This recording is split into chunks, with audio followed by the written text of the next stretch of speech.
Welcome to everybody to the first of 3 Fireside Chats that we're going to have over the course of the next month or so as we get ready for the 2022 cycle of Venture for America Fellows. Thank you all for joining us. My name is Brandon Mitchell. I'm the Vice President of Company Partnerships at VFA, and I've been on the VFA team for coming up on 3 years.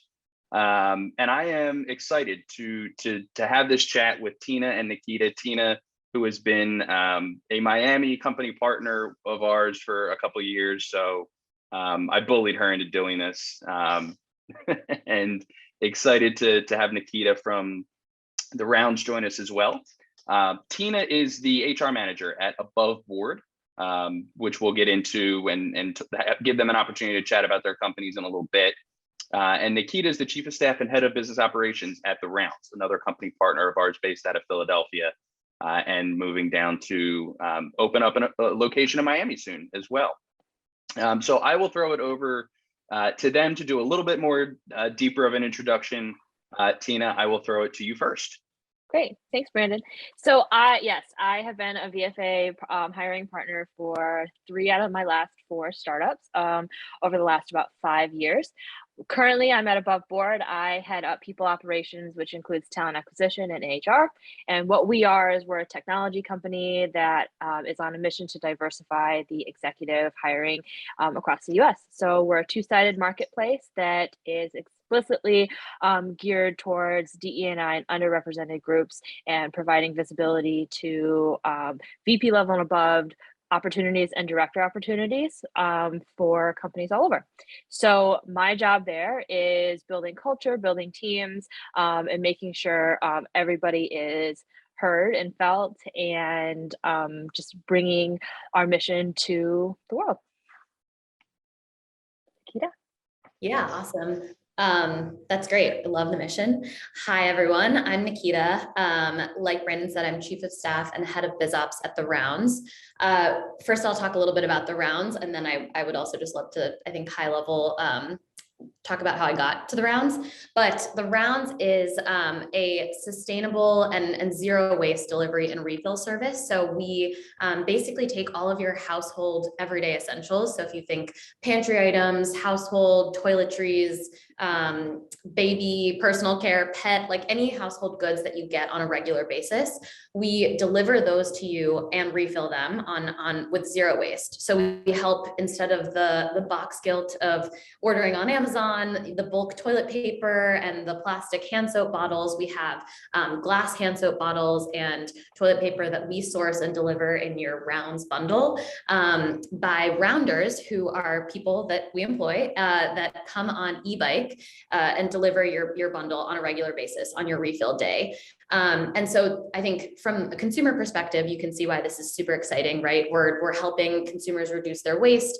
We also do that on a pretty competitive pricing basis, and we're helping you do it more conveniently. So instead of like waiting for the moment where you're out of toilet paper that everyone hates and you need to like go make the trip to the store, we're actually coming like right before you run out, because we know your usage, your behavior, your product habits, and we're right there for you in a more human way, because it's like your rounder is like a modern day milkman that makes the rounds, drops off your stuff to you, and it's not just a faceless product in a cardboard box arriving to your door. It's really like a service and an experience that manages all of your home essentials.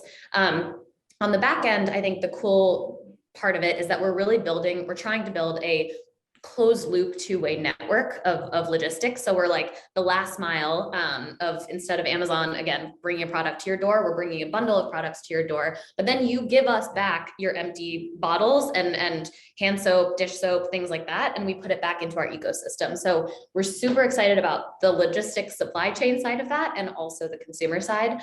And we're gearing up for some pretty massive growth in this year, particularly. I think it's exciting times to come at the Rounds.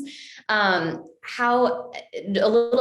bit about me, and I'm happy to answer any questions later. I started in a more traditional career path, like consulting, did like the traditional, like what you're supposed to do, or so to say.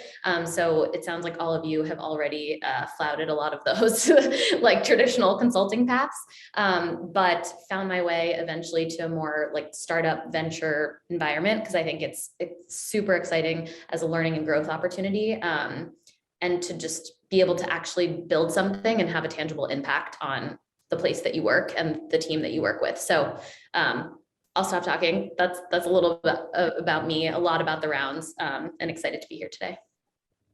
Love it. Well, welcome to the both of you. I think the first place that I want to start, the theme of this fireside chat is getting the job, right? It's articulating your impact. It's how do you craft that initial pitch? How do you craft a resume to really make sure that you're putting your best foot forward with those companies that you really want to work for? And I was doing a little bit of research before this because I always come prepared. And according to Indeed, recruiters and HR professionals today spend 7.4 seconds looking at a resume before they make a decision on whether to, move the resume to the I don't want you pile or the I might want you pile. So my first question for both of you, and either one of you can jump in first, is that true? Is that 7.4 second number real? And if it is true, when you're handed that resume, where do your eyes go first? What are you looking at from especially a recent college grad to determine whether or not it's somebody that you want to talk to or somebody that might not be a good fit? So I am actually in the midst of a VP level search right now, and I can tell you real life numbers. And since Friday, I've gotten 158 applications for the VP of marketing role at my company. I have since whittled that down to 17, and 7 seconds is probably generous for how long I took on each of those resumes. And I can tell you that from a recent grad or from a seasoned professional, what I'm looking for first and foremost is format. So if it is clunky and lots of words and just not aesthetically easy for me to even know stuff, gone. Pictures, birthdays, social security numbers, no goes. Recent grads, I always encourage to have your education first, because that is your most valuable thing at this point, right? Is your education. And then second to that, you want to have nice, clean articulation of your experience. I'll talk more about this later, but you want to have a concise and a clear story for what and who and why you are seeking this opportunity. There are hundreds of opportunities out there, and talent acquisition managers, especially those who are just in like the cycle of like looking through things, they're not trying to be creative. So the visual is really important first and foremost. And then we'll talk about how to craft the story when you get past that. Yeah, I think the only thing I would add there, totally agree. I think when I look at just a LinkedIn or a resume, I look for very clear like brands or roles that you have held that I can then translate to something like that have transferable skill sets. So as much as you can call out like, and I think education I would put with brand. So like calling out education, specific roles that you held in your undergrad extracurriculars, like making it easier for people to imagine you in the role that they're recruiting for by calling out like, this was my role, these were the results I produced. And part of that is format, like honestly, clarifying and bolding and being a little creative with how you lay it out so that you're driving people to look at the things you want to highlight in your resume, because they're really going to glance at it. And so at a glance are the three things that I want to highlight: readable and visible and top priority. And then the second thing is in a cover letter, or even in an email, if you're reaching out to someone, grammar and punctuation and like proper writing, I think is often overlooked. Like that is huge, like can just be a deal breaker. If you're like, hi, I'm super interested in the role, and you're not taking the time to think through how you're wording it and spelling and all of those things, just make sure that's really tight, because that comes off as the first impression. And and really just showing that you have a nuanced understanding and passion for whatever you're applying to. Like, I know that it gets tough. You're applying to a million different places. Even if you're copying and pasting, really like do the double check, do the proofread, make sure you have the 1 or 2 initial lines that are a hook to show someone like, hey, I'm a real human and I have a real interest in your company. Because I think that does set you apart. Yeah. You both talked about layouts, and the question that I've always had in my mind, we see some resumes come in to VFA that are literally just the words that are, you know, education, the university, that kind of thing. And then we also see resumes that are very, very graphically designed, and they have the flowers and pictures and colors and everything. How much is too much? You know, do you want to see, you know, that I put time and effort into a graphically designed resume, or do you only care about the content? Okay, so flowers and pictures are too much. I'm going to go ahead and draw that line right there. I think it also depends on the vertical. So what you'll see in a CV versus a resume, and then when you look at a resume for a marketer versus a salesperson, are going to be different. First of all, you're speaking to a different audience. Your competencies are going to be laid out differently. So that alone is going to change it.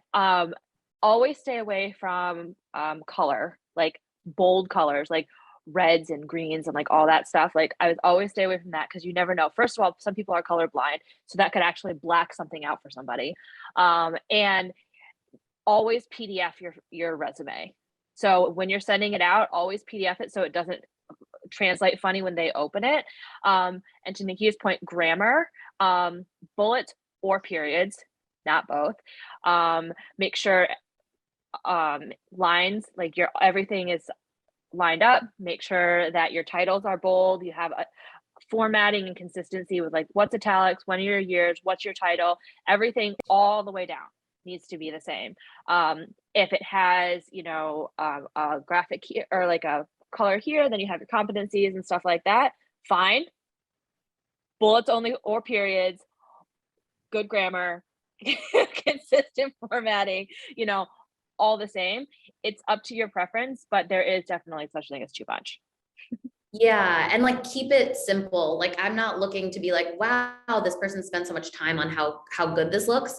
I just want to see the things you want me to see. If that makes sense. Like really simplify. Yeah. Wherever you can. No I statements. Yeah. Now what about, because here's a common question that we get. I'm graduating college, and I just graduated high school 4 years ago, and I'm really proud of a lot of stuff that I did in high school. Should I put high school stuff on there, or do you only care about, you know, my experiences while I was in college?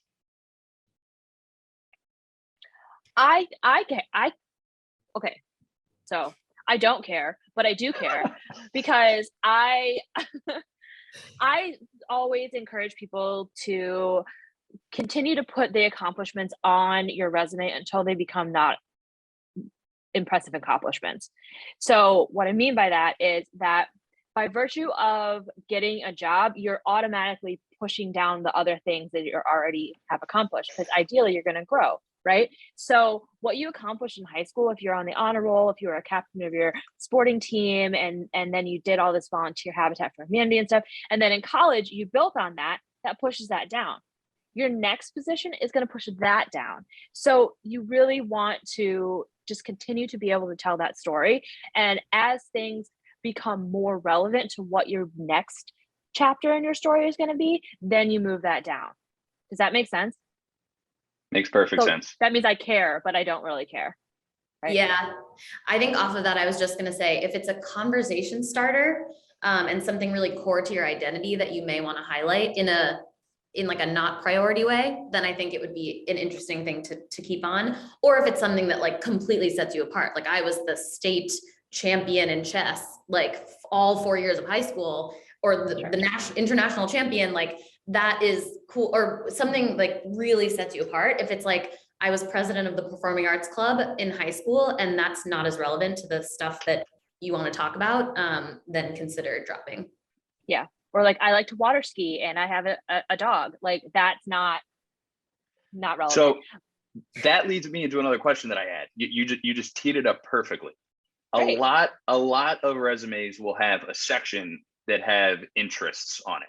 So separate from skills, like, skills are important. I want to know what coding you have experience with, et cetera. Absolutely. But I see interests, and it includes things like Jeopardy and snowboarding and trivia and things like that, which on the one hand tells me a lot about you as a person, and that's cool. And I want to know the things that you're passionate about and how you spend your time. On the other hand, not necessarily relevant to a job. So is an interest section something that is worth it, that adds value to the hiring process from your perspective? Depends on what kind of job you want. And depends on what story you're trying to tell. If you are trying to get into the esports area, and you are an esports gamer, or you're a tabletop player, or you have some sort of social interest in why that is relevant, then yes. Do we care that you know how to water ski if you're trying to be an engineer? Not really. You want to make sure that things are relevant. And remember, you only have a finite amount of space.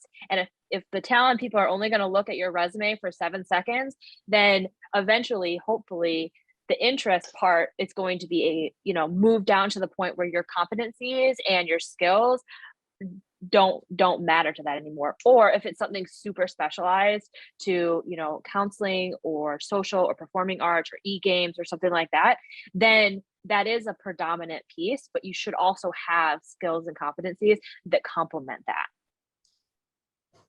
Yeah, I was just gonna add quickly, like it should be the last line probably, if you're gonna have it. And I do think for some of the like more broad roles, so for instance, I'm recruiting for business operations a lot, as well as a lot of other roles, but for like BizOps or something a little bit more generalist, I really care about, do you have a desire to learn? Are you curious? Do you have a demonstrated interest in like learning overall? So if there's a way to position your interest that's like, I really love learning about this, or because water skiing is one thing, but saying like, I'd love to read, having a discussion about this book or something like that, that gives a little color to your level of curiosity, like the nuances that you like to understand. I do think that's interesting, but that's if I have time to get to it on the resume. Yeah. So yeah. And to Nikita's point, that'd be the first thing bumped off when you hit enter and you have an actual competency to put on there. Right. Makes sense. I want to shift gears out of resume for a little bit. Thank you to those who are throwing some questions in the Q&A. We'll have some time at the end to go through them and ask. So if you do have questions for Tena or Nikhita, please feel free to drop them in there. I want to talk about one of our favorite topics, and it's social media. And again, I was doing research, and according to that research, Glassdoor says that one of the first things hiring managers do with candidates is look them up on social media. So my question is sort of twofold for you. Number one, is that true? Do you jump in and look at a social media profile, either a LinkedIn or a Twitter or what have you?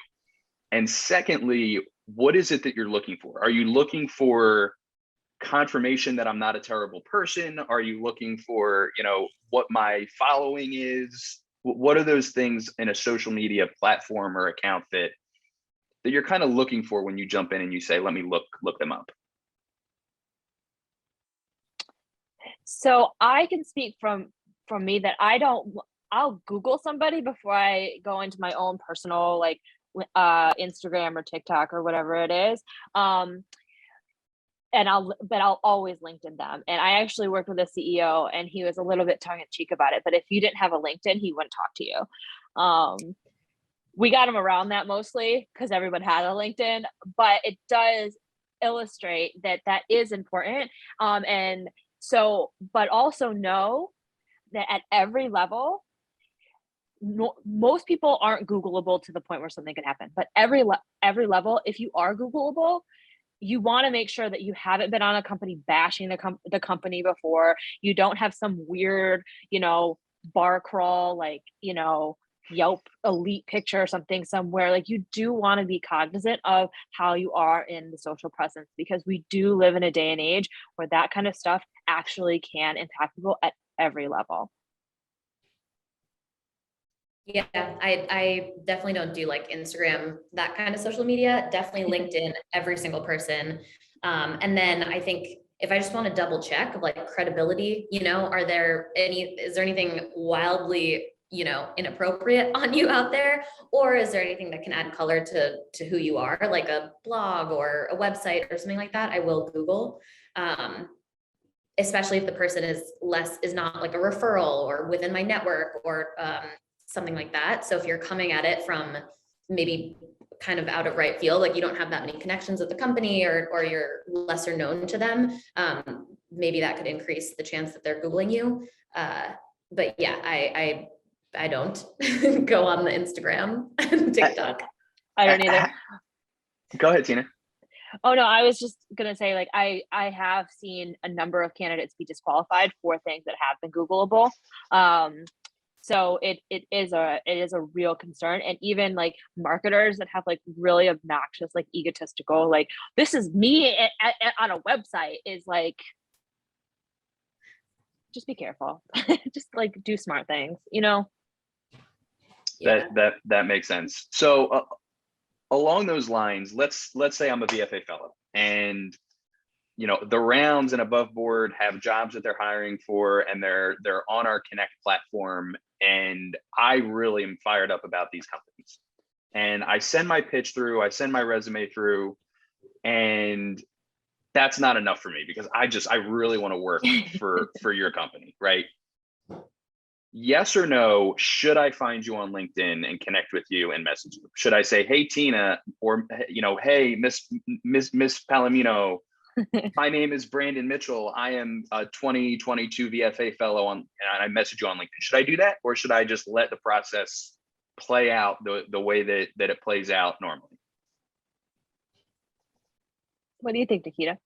I know. I was going to say, well, I would say first and foremost, if you have connections at the company, if there are existing VFA fellows that work there, if there are people, like, Google the company first and see if you have like second, third degree connections, because that will go a long way. If you get a referral or your resume passed person, or even an intro for a conversation, like, so that first. Yes. And yeah, I think LinkedIn messaging is fine, but again, I would be really careful, because if it's too generic or the grammar or the punctuation or whatever comes off as too, I don't know, like messy or unprofessional, then it could be a risk.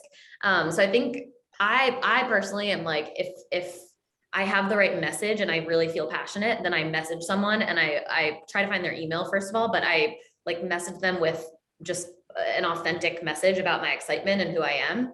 And I have seen success with that, but I think it needs to be like, you need to be clear that you're a real human emailing the person at the end of the day, just because LinkedIn has become so, I don't know, like my messages are always the copy paste, the bots, stuff like that. So I would be wary of the LinkedIn in-mail, but I don't know. Yeah. If you have another. I wouldn't do a LinkedIn in-mail. I would be very, I think that reaching out is great, and something that it depends on the persona, first of all. I'm a sucker for VFA fellows. So literally anyone, any VFA, including anyone on this chat right now that wants to connect with me, I always connect with them. But having a short personal message of a why is going to be the most impactful. So good grammar and concise, and like not stalkery weird, but just say, hey, I'm Brandon Mitchell. I'm a 2022 fellow. I matched with you in the portal. I'm super interested in your mission and would love to talk more. That to me, I'm like, okay, like, you're a human. Hopefully that was spelled right. You only have so many characters in a connection request anyways on LinkedIn. And that to me shows initiative, and it is positive, but that can easily go awry if you are copy pasting, if you are being reckless with, your grammar, or, you're doing something stalkery and weird, like that can easily go awry. So just do smart things. I think evergreen advice is to avoid being stalkery and weird. Let's just avoid that no matter what. Yeah. And pictures on your resume. And pictures and flowers on your resume. We'll Yeah. avoid that too. See, we're learning a lot today. This is great. I love this. I want to ask one more question because we do have time for Q&A, and we have some questions that have been coming in, and I want to make sure we get to them. The VFA hiring season is starting very soon, in a matter of weeks and months. What is one piece of advice that you two have for this year's cohort of fellows as they get the process started, jump into the world of Venture for America, ultimately going to one of our 13 cities? What is that one piece of advice for somebody young in their career like that you would give them?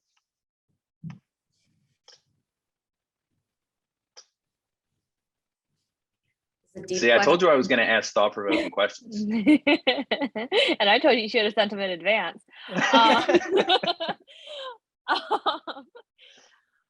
I think something that I love about the fellows is their insatiable curiosity. But what I think that most young people, myself included, we think that it's the end all be all of where you are, and this is like it. I encourage you to think about your story and your next step, and think about what you're gaining now as what's going to be you're building towards in the future, because 98% of startups fail, but 100% of the time you have something to learn. So if I can ever give anybody advice, it's that this probably isn't going to be your last job. In fact, for most of you, it's your first. So go into it being humble and curious, and just think about where you're going. Don't just think about where this is right now, because you're going to be pushed, you're going to be challenged, you might get fired, you never know. But it's not the end of the world. You got to think about where you're going next. Love that. I love that. Yeah. I was going to say something a little bit similar. I was going to say, in whatever decisions you're making, I would optimize for learning above all else. Learning and honestly personal, obviously professional, but personal growth too. Like, where do you see yourself growing the most in the next, 2 years or whatever the time window is. And that's something I have never regretted in my career. Even though now looking back, I'm like, yeah, that wasn't the most linear path that I could have taken. The reason I don't regret any of it is because at every single pivot and every single point, I was like, all right, I learned all of this, and now what is the next level of growth and learning that I want to push myself into? So that, and then also set points to check in with yourself. So like when you go into that role, make sure you're articulating and even writing down or saying to somebody in your life, like, this is what I want to get out of it. This is what I'm going into. And then set like a 6-month check-in and a 12-month check-in with yourself. And then obviously your manager and your team, because I think it's important to always be reflecting and know, like, okay, I've built some strengths. I've noticed some things about what I'm most excited about, and I've noticed some areas that I'm less excited about, and that will inform your next move. So don't lose out on the active reflection and like tracking the accomplishments that you've done and the things you're more excited by or less excited by, because especially at a startup, things can go by super fast and you're like, wow, we're here and I started over there, but you're in the driver's seat of your own career. So just make sure that you're always having that hat on of like, this is my journey, my trajectory, my story, like Tena said. And with that, I want to say always, one, be kind to yourself. Remember that not every time you set a goal and just because you don't make that specific goal or don't accomplish that certain thing doesn't mean you're not accomplished. And two, write that stuff down. All of those accomplishments need to go on your resume to bump that interest thing off of your resume. So, I love it. Continue. Live resume, that should be a live document. Yeah. Oh, and then the last thing I'll say, sorry, Brandon, we have too much advice now after. I love it. Keep going. This is great. I think so, like something I have experienced in my career is like a fear of like, can I do that? I don't have the skills. I don't have the qualifications. Like, am I right for this role? And I would just say like, that is natural. That's probably not going to go away in your career. And so the more that you can lean into it and be like, you know what, that's okay. I'm going I'm gonna take on this role because I'm gonna do my best at it and give it my absolute all. And the background that I have, the experience that I have, the desire to learn that I have is gonna make me successful. Like, I'm gonna go into it, and don't let fear or like a lack of, I don't know, that insecurity of like, but can it be me? Don't let that limit you in your options, because I think that stays with all of us. And yeah, we're all dealing with it. And leaning into your network, especially the VFA fellows, you guys have this amazing network that you will extend beyond your fellowship. And with the right people around you, that fear turns into power. Wow, I love that. With the right people around you, that fear turns into power. I love that. Apparently I'm quotable 9 meetings into my day. You are. That's actually going to go up on the VFA website, the homepage tomorrow morning. That's going to be our new mission statement. So I want to jump in and with the 5 or 10 minutes that we have left, and answer some of the questions that have come through. We probably won't get to all of them, but we'll get to as many as we can.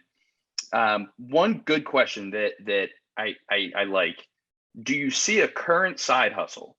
So, example, something that they started in November of 2019 and they're still going until today, as a threat in the hiring process? I think I need a little bit more context, because actually a side hustle is one of the attributes of a good VFA fellow. If I'm not mistaken, that entrepreneurialism is actually a hallmark of what a successful fellow would look like. But has there been issues in previous experiences where side hustles conflict with your obligation, your commitment, or the confidentiality to your organization? Yeah. And if that's the case, if you're a direct competitor, if it's taking away time from your commitments that you're supposed to be giving to your organization, if there's a competition for interest, then that is where I think you ethically would need to draw the line if there is a side hustle. Yeah, and just in terms of communicating it to whoever you're recruiting for, I think I would look at, like, red flags I would look out for in the interview are like, is this person really committed to this job versus their side hustle? Like, is this just a job that they're doing until their side hustle becomes big enough? Does the passion really lie with the side hustle? So I think if you can connect it to like, I've learned so much and I really want the network and the structure and the professional development that a startup, that a team that is not my side hustle can give me, like just giving some context and framing there, I think would help, just so that the person's not like, okay, are you going to drop the moment that your side hustle gets big, or Sure. You really be focused on our company? Yeah. That makes sense. So here's another one, and we have a couple that are sort of in this realm. What is the most valuable skill to have as an employee of a startup? And is it different than being, working for one of the big 4 consulting firms or something like that? Oh, you need to have a high tolerance for ambiguity in a startup. And you need to be so incredibly humble. Literally like duct taping shower chairs together or coding the back end of an engineering platform. You need to be willing and able to do things that are way outside of what you're expecting. And then you also need to be prepared that someone's going to tell you, like, we don't have any money anymore. And then you have to pivot, or so just being super flexible to ambiguity and humble to, like, no one is better than anything that we have to do right now, because none of us are going to get a paycheck if the shower chairs get delivered. So that mindset is super different than any brick and mortar type of corporation that has like their finances and their history and their commerce and all that stuff already set in place. You have to be humble in a different kind of way there, and you have to be tolerant to ambiguity in the sense that, like, hierarchical, you're not going to know stuff, whereas in a startup nobody knows the stuff, and that's why it's ambiguous. Yeah. I would just add to that. I think at a startup, really an ownership mindset at every level, like being able to take data and analytics and insights and learnings, translate that into like what you recommend, what's the plan, what's the gap that we need to fill, what's the goal, and then also follow through with implementation and execution. So really being able to, and again, it depends on the role, but like seeing a need, creating a plan to fill the need, and then going and actually doing that plan and filling the need, or getting with the right people to get it done, because we're all just all hands on deck building this thing. So we all are owners, versus like I have been in the consulting role. It's much more like, here's the framework that you need to follow. It's still a lot of data and analytics and creating the insights and providing the recommendations, but it's much more like, this is the tried and tested framework that we use, like learn this structure and now do it for our clients. And I think the shift there is like, there are no clients. We are the clients.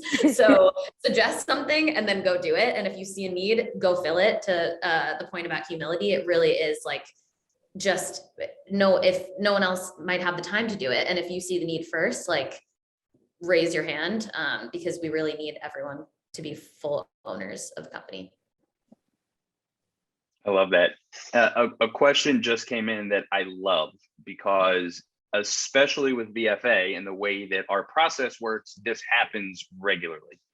And the question is, if you have more than one company that is showing interest in you, that you're talking to, and whether, depending on the stage that you are in the process, should you tell this to the other company that you're speaking to in order to negotiate benefits or negotiate a salary? How do you navigate that conversation if I'm talking to AboveBoard and the rounds at the same time, and I think I might get an offer, or I do get an offer?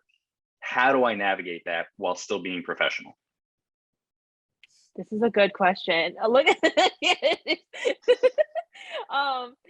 and also, just a side note, I am firing texts back to these questions, so I don't think we're going to get to answer everybody. So I am firing some text back, just so everyone knows. It depends. So first of all, tact is so important. Transparency is important, but tact is way more important. It's 99% of the time, it's not what you say, it's how you say it. So last match, I actually had more than one fellow, because, you know, you all are vying for a certain amount of positions and you're all great. So, you know, of course I expect to be competing with the other, you know, companies, right? I had more than one fellow tell me, look, I have a couple options on the pipeline, and they talked about it. Depending on your relationship with a recruiter, that can be really valuable. But there's also a way to do it in a not smart way, where you come off as a jerk, and you come off as someone who's trying to leverage somebody else for your own benefit, or you're pressuring somebody. You're like trying to force their hand. So I would just encourage you to use tact and just think about how you would want to receive that information. You know, like if you were, because it's fair on both ends, right? To be transparent, especially in the match process. Like I pitched to 10 different companies. 5 of them got back to me. I'm down to 3. All of them are mission driven, and I feel really strong about all of them. Everyone's moving on a similar cadence. This is kind of where I'm at and what I'm thinking, you know, and lay it out. It's another thing to say, well, I got $42,000 from this person, so if you want me to take your offer, you need to come in at least 45. Totally different approach. But to come in and say, look, I got 42,000 from this company, and these are the reasons why. I'm really interested in your organization as well. So I'm willing, I wanted to check in with you and see like kind of where you're at, and if this would be, you know, whatever. A good hiring partner and a good professional will advise you. I just let go of an intern because he just got like an $85,000 offer at Microsoft. Did I want to keep him? I surely did. Was it the right thing for me to do to not do that, to keep him? No. So you just have to come into it being genuine, and what you put in is what you'll get out, and where you end up will be a product of that genuine relationship and connection and placement. Yeah, the only thing I would add to that is that I think baked into your answer is probably wait for the actual offer to come in. Yeah, get something in writing. Yeah, get the actual offer, so it's not just like you're talking, unless you feel disingenuous and you're having conversations where you're like, okay, I need to clearly be a little bit more transparent upfront about where I am in other processes.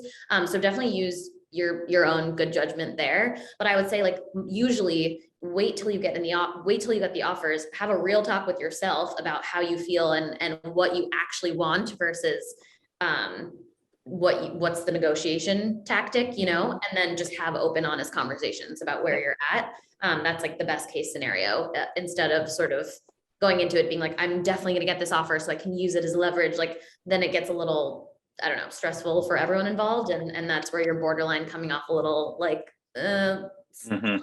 sketchy, but yeah, so that would be my only addition. Awesome. Well, we are right at 6:15, which is when I promised we would be wrapping up. So I just want to give one more amazing thank you to Tena, to Nikhita for joining us. We did not get to all the questions, but I'm going to drop my email address in the chat. Please feel free to shoot any questions my way, our way. We'll be more than happy to jump in and answer and help you out in your journey. Thank you to all who participated, who joined, who sent in questions. We have 2 more fireside chats that are going to be coming up. One on February 16th, where we're going to talk about your first 90 days on the job and really how to maximize those first couple months and really make a big impact early on. And then a week after that on the 23rd, where we'll talk about your network and how to make sure that as you start your new professional journey, you're focusing on the stuff outside of the 9-to-5 too, and getting, you know, some good mentorship that you need, finding volunteer opportunities and things like that. So be on the lookout for those. Thank you again to Tena and Nikhita, and we will wrap this up. Awesome. Yeah. And feel free if anyone has any questions or wants to connect more. I really, yeah, I love this phase of your career. I think it's a really exciting time. So happy to answer any questions or talk one-on-one. I think we both dropped our email in the chat. So yep. Email and LinkedIn. I'm a huge softie for all the fellows. So happy to help in any way I can. Awesome. Thank you, everybody. Have a great night. Bye. Thanks. Bye. Thanks.